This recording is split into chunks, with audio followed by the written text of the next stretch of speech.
Bismillahirrahmanirrahim. Assalamualaikum warahmatullahi wabarakatuh. Saya Alifroy Sofyan dengan NIM 2106113. Di sini saya akan membahas mengenai tugas hal 8 dan 9 yaitu TBBK dan pushdown automata. Pushdown automata merupakan mesin otomata dari kata bahasa bebas konteks atau konteks free. Pushdown automata ini dapat didefinisikan sebagai sebuah tempat penyimpanan yang tidak terbatas. Pushdown automata atau PDA adalah mesin otomata dari TBBK yang diimplementasikan dengan stack sehingga hanya terdapat operasi push dan pop. Stack atau tumpukan adalah suatu struktur data yang menggunakan prinsip LIFO atau last in first out. Sebuah stack selalu memiliki top of stack dan elemen-elemen stack itu yang akan masuk ke dalam stack dengan metode push dan akan keluar dari stack dengan metode pop. PDA ini dinyatakan dengan 7 tuple. Yang pertama yaitu key. Key itu himpunan state. Lalu sigma merupakan himpunan simbol input alfabet. Lambang seperti R ini ialah simbol-simbol tumpukan alfabet. Delta merupakan fungsi transisi. Key 0 state awal yang dimana key anggota dari key. F0 maksud saya F merupakan himpunan final state. Dan Z simbol awal tumpukan atau top stack. Untuk state key 0 anggota key, simbol input A anggota sigma, dan simbol stack X anggota seperti huruf R, yang berarti PDA bertransisi ke state P dan mengganti X pada stack dengan string A. Konfigurasi PDA pada konfigurasi PDA pada suatu saat dinyatakan sebagai triple Q, X, A, di mana key merupakan anggota dari key besar, state pada saat tersebut, X anggota dari sigma, bagian string input yang belum dibaca, dan A anggota seperti huruf R ini, yaitu string yang menyatakan isi stack dengan karakter terkiri menyatakan top of stack.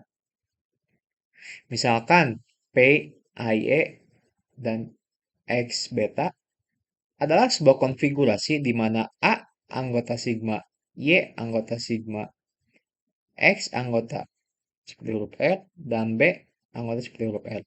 Misalkan pula delta PAX sama dengan Q gamma, gamma untuk Q anggota Q besar dan gamma anggota seperti huruf L ini. Dapat kita tuliskan bahwa PAY X beta menghasilkan Q Y gamma B. Ya gamma B. Contoh, pushdown automata. Contoh seperti ini. Bisa kita lihat untuk key 0, state key 0 mempunyai input A, top of stack Z0, hasilnya itu key 0 dan Z0.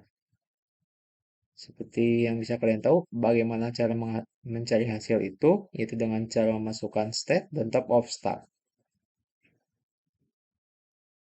Sebagai contoh, perhatikan bahwa fungsi transisi nomor 1 dapat dinyatakan sebagai delta Q0AZ1 sama dengan Q0AZ0. Pada tabel transisi tersebut terlihat bahwa pada state PDA akan melakukan push jika mendapat input A atau B dan melakukan transisi stata ke state Q1 jika mendapat input C. Pada state Q1 PDA akan melakukan pop. Berikut ini pengenalan dua string oleh PDA di atas. ABCBA yaitu Q0 ABCBA Z0. Q0 BCBA AZ0 menghasilkan juga ke bawahnya Q0 CBA BAZ0, Q1 BA BAZ0, Q1 A AZ0, Q1 kosong Z0, dan terakhir Q1 kosong Z0. Cara menghitung, maksudnya cara mengetahui hasil dari ini bisa dilihat pada tabel ini. Jika inputnya misalkan, bukan misalkan tapi Q0, BCBA, AZ0. Itu. Sama juga seperti ini. ACB, Q0, ACB, Z0 menghasilkan Q0 CB AZ0, Q1 B AZ0 yang ini ditolak. Lalu AB Q0 AB Z0 menghasilkan Q0 B A Z0, Q0 kosong BA Z0. Ini ditolak juga. Penerimaan dan penolakan ketiga string di atas. String ABCBA diterima karena tracing sampai di state penerima atau Q2 dan state ABCBA selesai dibaca. String yang belum dibaca sama dengan kosong. String yang belum dibaca itu kosong. String ACB ditolak karena konfigurasi akhir Q1B dan AZ0, sedangkan fungsi transisi delta Q1B dan A tidak terdefinisi. Lalu yang ketiga, yang terakhir, string AB ditolak karena konfigurasi akhir Q0, 0, BAZ0, sedangkan fungsi transisi delta Q0, 0, B tidak terdefinisi. Sekian dapat saya sampaikan. Akhirul kalam. Assalamualaikum warahmatullahi wabarakatuh.